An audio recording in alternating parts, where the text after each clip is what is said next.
The Congress party, though, claimed that questions raised by Rahul Gandhi were already in the public domain. Listen in.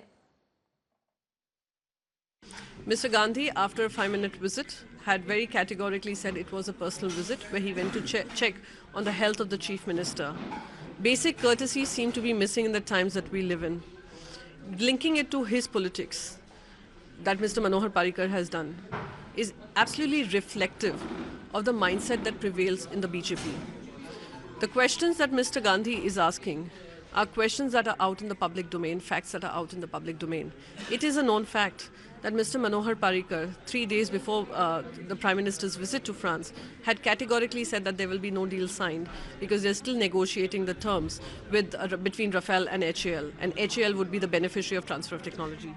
I'm sorry to interrupt, but very quickly, Mr. Gandhi was essentially making a reference to Mr. Parrikar's statement from earlier. So I will just tell you once again, he is continuing to speak about statements which are out in the public domain and facts that exist, and facts don't lie.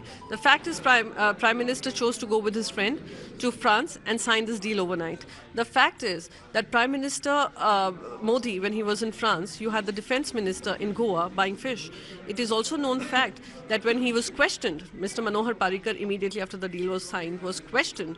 He said he was absolutely unaware of the current deal and the new terms and conditions agreed upon. Congress president stands by the charges that he's making on Manohar Parrikar. Manohar Parrikar is denying meeting Congress president yesterday and talking about Rafael. So what's the message from the Congress party as Congress spokesperson? What is your position on this one? Message is very clear that the Congress party has long believed in democratic ethics of this nation.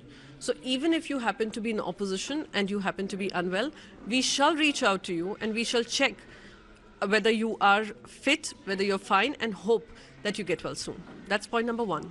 Point number two, we are not going to hide under the garb of his illness that Mr. Parrikar has unfortunately connected with, and keep asking questions on the corruption deal of Mr. Narendra Modi. It is a fact that there is a scam and they are running away from giving any answers to those scams.